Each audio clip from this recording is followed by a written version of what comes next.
Are we making too much of the 37 minutes without a shot on goal? No, we're making too much of the catfish is what we're doing, okay? Seriously, though, the shots on goal. People are freaking out about this. I'm freaking out about this. And yet they find a way to pull it out. Well, I think that to me is a bigger point to make, is that the Pittsburgh Penguins have found another way to win. And that to me is the sign of a champion. I was one of those guys that picked them to win the series before the series started. Just the fact that they go into the third period with only 8 shots, only get 4 more, one of them into an empty net.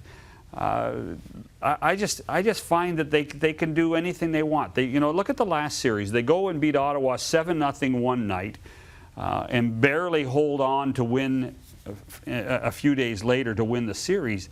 I just think that this is a team that has a constitution that they will do anything to win, and whether it's by the skin of their teeth or when they get on a roll, they will find some way to put either the 2 points on the board or, in this case, put a championship in their trophy case. If you're the Preds, are you disappointed with the result considering the circumstances at play, or do you look in the mirror and say, that's a game 9 times out of 10 in any other stretch we would have won. We kind of played our game when we got to the second period, so we're going to take that as the positive moving forward. Which side of that do you think they fall? Well, I think that there still has to be some concerns for Nashville, because I think for the most part, there was probably about 50 minutes of this game that they did play better than Pittsburgh.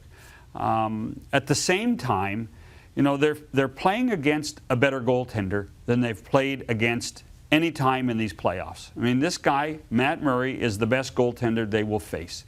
This guy, even though he's a rookie, he's a Stanley Cup champion, and I think that that's the one aspect of this that we haven't really contemplated, is that did they put enough shots on him? And the answer is they didn't. I mean, they only put 26 shots on the Pittsburgh net, and to me, they have to be a lot more offensive. And the problem right now is, if they don't get it from their blue line, if they don't get Ellis and Subban and Ekholm and Yossi doing it, who's going to do it? They can't rely on Colton Sissons anymore. Mike Fisher had 2 assists last night, but they can't rely on a team that doesn't have very much finish right now. No Ryan Johansson. Philip Forsberg has to be better. Arvidsson has to be better. So for my money, as well as Nashville played, and they can walk out and say, we played well enough to win, they didn't do enough things offensively to win, when you look at the fact that the other guys only had 12 shots and did win. You mentioned Philip Forsberg, and there's a couple things I want to put on the table, because I think Pekka Rinne was terrible, and I think we need to talk about that. But the Philip Forsberg review off the Subban goal. Yep. Did you believe that was a conclusive enough replay for anyone to determine which side of it this fell? Well, listen, there's 2 issues in this. Does Forsberg have control of the puck? If you believe he has control of the puck, it's the wrong call. But the NHL has been pretty consistent through the regular season and these playoffs about how they define control. We saw it in the Chicago series against Nashville. We saw it against Chicago earlier in the regular season. If there's no control, and they viewed he didn't have control, then he's offside. If he has control, then it's the wrong call. So my answer is, based on what they feel was control, and it hit his stick, that doesn't mean he has control, and his right leg is raised, then all of a sudden that hits the 2 tick marks, and then it's offside, and therefore it's the correct call. So you're saying, so then what defines control from the NHL standpoint?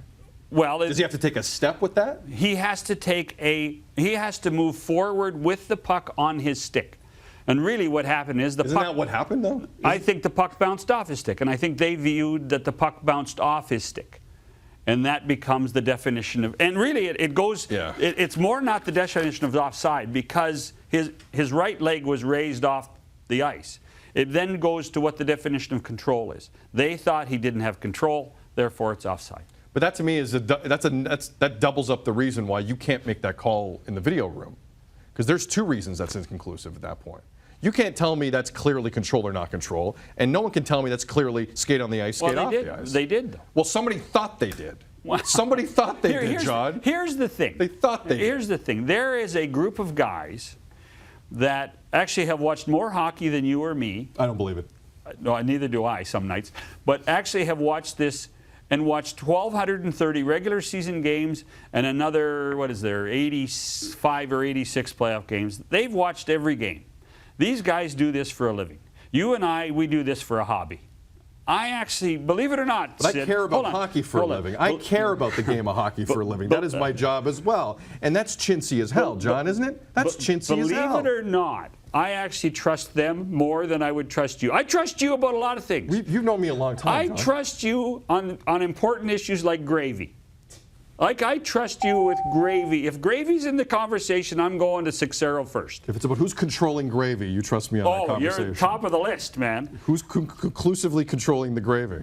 When you're talking about control on a blue line, I actually trust the guys in the video room first. There's no conspiracy. We're not talking about... I'm not saying there's a conspiracy. I'm saying that's not conclusive, John. That's all I'm saying. We're going to decide a cup on this?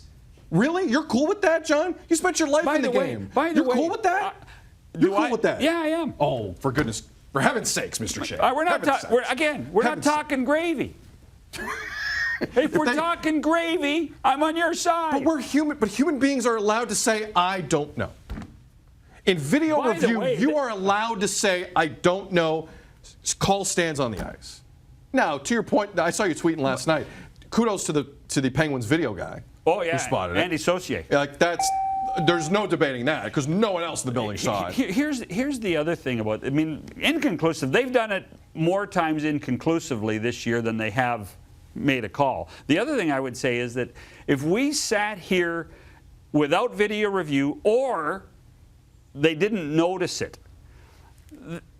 the amount of uproar that would go on this show and on every other show. You're wrong, boy, they John. missed. You're wrong. No, they missed it. You are incorrect, sir. You are incorrect because no one would have noticed that happened previously. No one would have known that happened previously. Poppycock. You are with them. It's a family show, John. Well, you know, I can't use any of that stuff that Peter Laviolette says. You are with them win or tie, and since there's no ties in playoffs, you're just with them with win. That's not true. That's not true. You know what? I'll say it again. I don't want a cup decided this way. That's.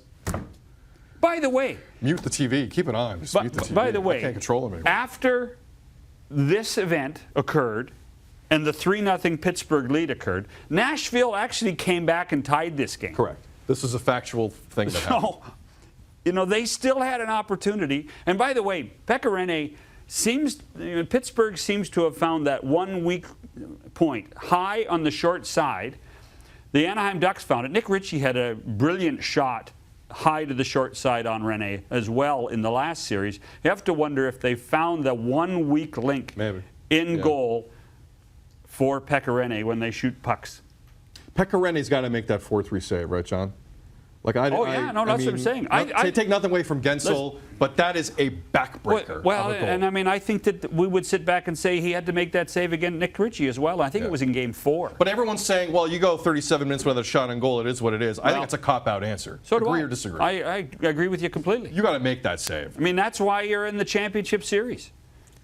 I just think he needs to make the stop. You agree with me? Yeah. This is a guy who's been as good as anyone in the postseason. 9.41 save percentage coming in, and Pekka Rinne has to be better. I'm sorry, he has to be better. But some people might disagree with that.